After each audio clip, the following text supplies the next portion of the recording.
पक्षाच्या वतीने आम्ही या लढ्यामध्ये, विज्ञानवादी लढ्यामध्ये, अंधश्रद्धा निर्मूलनच्या लढ्यामध्ये पहिल्यापासूनच सहभागी आहोत आणि महाराष्ट्रावर गेल्या काही काळामध्ये जो घाला होतोय, विशेषतः पुरोगामी चळवळीच्या कार्यकर्त्यांवर, नेत्यांवर, विज्ञानवादी दृष्टिकोनावर जो हल्ला होतोय, त्याला प्रतिकार करण्यासाठी, अहिंसेच्या मार्गाने, विवेकाने प्रतिकार करण्यासाठी ज्या चळवळी उभ्या आहेत त्याच्यात भारतीय कम्युनिस्ट पक्ष सामील झालेला आहे। आज आपण या ठिकाणी जमलेलो आहोत डॉक्टर नरेंद्र दाभोळकर आणि कॉम्रेड पानसरे यांचे जे निर्गुण खून झाले आणि त्या खुनाच्या मागे जी लोक होते, ज्या प्रवृत्ती होत्या, त्यांना अजूनही अटक झालेली नाही, या गोष्टीचा निषेध करण्यासाठी आपण जमलेलो आहोत। इतकंच नव्हे तर या व्यक्ती जे प्रवृत्ती याच्या मागे आहे त्याला शासन या महाराष्ट्राच्या त्या कायद्याप्रमाणे आणि देशाच्या घटनेप्रमाणे झालं पाहिजे आणि त्वरित झालं पाहिजे, मागणी करण्यासाठी आपण या ठिकाणी आलेलो आहोत। नरेंद्र दाभोळकर यांचा खून झाला, त्याला जवळजवळ 23 महिने झाले, 2 वर्ष ऑगस्टमध्ये पूर्ण होतील। पानसरेंचा 20 फेब्रुवारीला खून झाला आणि त्याला सुद्धा आता या ठिकाणी जवळजवळ ऑगस्टमध्ये 6 महिने होतील। हा मोठा काळ आहे। एखाद्या व्यक्तींचा खून झाल्यानंतर त्यांचे जे खुनी आहेत किंवा त्यामागे ज्या प्रवृत्ती आहेत, त्यामागे जे संघटना आहेत, त्यामागचे जे सूत्रधार आहेत, त्यांना अटक झाली नाही, यामध्ये प्रचंड काळ गेलेला आहे। मागच्या वेळेला सरकार होतं, काँग्रेसचं सरकार होतं आणि त्यांनी आश्वासनं दिले होते। त्या ठिकाणी जे मुख्यमंत्री होते पृथ्वीराज चव्हाण यांनी सांगितलं होतं आम्ही त्याचा छडा लावू, आम्ही त्यांना शासन करू आणि आम्ही त्यांना पकडू असं सांगितलं होतं। ते सरकार गेलं, दुसरं सरकार आलं। जे पूर्वी विरोधी पक्षामध्ये होते त्यांनी अगदी माझ्या मते ढोंगेपणाने त्या मागच्या सरकारच्या विरुद्ध आवाज उठवला होता की नरेंद्र दाभोळकरांच्या खुन्यांना पकडलं पाहिजे। ते या ठिकाणी राज्यावर आले।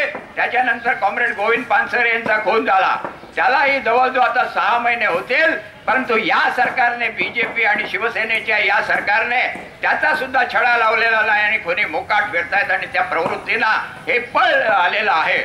म्हणून आमचं असं म्हणणं आहे, महाराष्ट्रातल्या जनता, महाराष्ट्रातल्या विविध पुरोगामी संघटना, या संघटनांनी एकत्र येऊन याच्या विरुद्ध मोठ्या प्रमाणात मोहीम उघडली पाहिजे आणि हे मोहीम आपण उभारत आलेलो आहोत, परंतु ती अधिक व्यापक करून अधिक थोडीशी तीव्र याचा अर्थ हिंसा नव्हे पण आंदोलनात्मक तीव्र अशा पद्धतीने केली पाहिजे।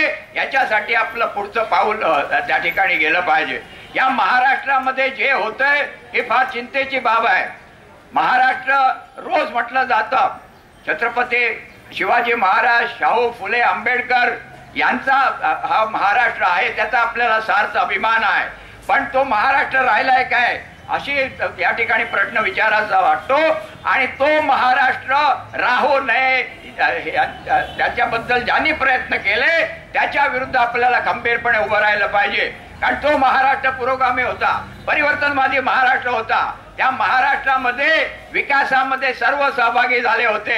शाहू महाराजांचा काळ असो किंवा त्यानंतर असलेला संघर्षाचा काळ असो, त्याच्या मागे एक संबंध परिवर्तनवादी घोषणा होती, विज्ञानवादी घोषणा होती। डॉक्टर नरेंद्र दाभोळकर 14 वर्ष त्यांनी या ठिकाणी जवळजवळ घालवले। त्यांचं एकच म्हणणं होतं, विज्ञानवादी दृष्टिकोन हवा, अंधश्रद्धा हे कुठल्याही धर्मातली असो ती जायला पाहिजे, तरच समाज बळकट होईल।